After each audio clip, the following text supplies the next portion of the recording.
Ում սոցհարցումներն են իրական Նիկոլ Փաշինյանի թե Ռոբերտ Քոչարյանի թիմի իրականացրածը։ Վարչապետը երեկ խորհրդարանի ամբիոնից հայտարարեց երկրորդ նախագահի առաջնորդած Հայաստան դաշինքը խորհրդարան չի անցնելու։ Ավելին նկարագրեց հունիսի 7-ին կայանալիք ընտրություններից հետո ձևավորվելիք նոր խորհրդարանի պատկերը, նշելով թե ազգային ժողովում կլինեն երկու ընդդիմադիր ուժեր, բայց ոչ Քոչարյանի առաջնորդած ուժը։ Ձեր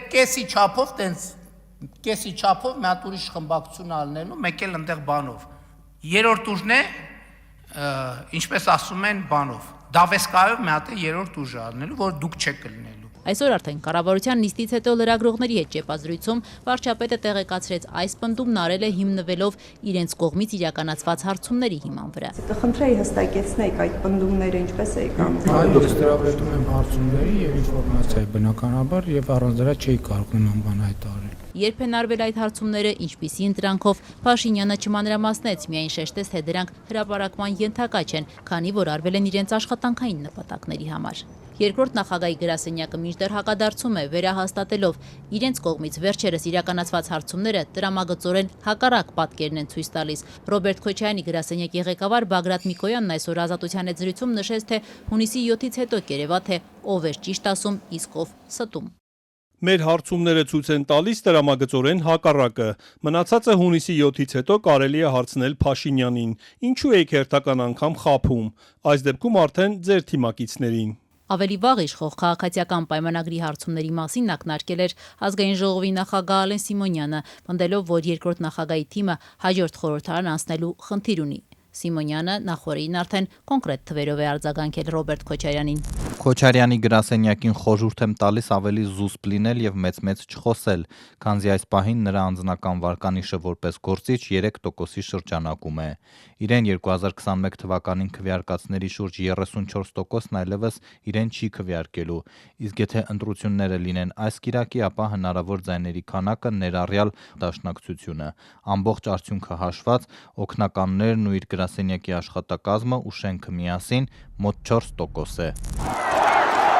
Իշխանության վարկածով, եթե Ռոբերտ Քոչարյանն ու դաշնակցությունը դուրս են մնալու հաջորդ խորհրդարանից, ապա միլիարդատեր գործարար Սամվել Կարապետյանի ուժեղ Հայաստանը եւ Գագիկ Ծառուկյանի առաջնորդած ԲՀԿ-ն կմրցեն ընդդիմադիր առաջին ուժ լինելու համար։ Ինչու այդ դեպքում իշխանությունն ազատ չի արձակում տնային կալանքում գտնվող Սամվել Կարապետյանին, որպեսզի նա էլ Փաշինյանի նման հավասար պայմաններում մասնակցի նախընտրական պայքարին, լրագրողներն այսօր հետաքրքրվեցին վարչապետից։ Մեծ քաղաքականություն նոր մտած միլիարդատեր գործարարին Փաշինյանը հուշեց, թե ինչպես նա կարող է քրեական գործի բերումով ստեղծված այդ անհավասար մրցակցության խնդիրը շրջանցել։ Իմ պայքարի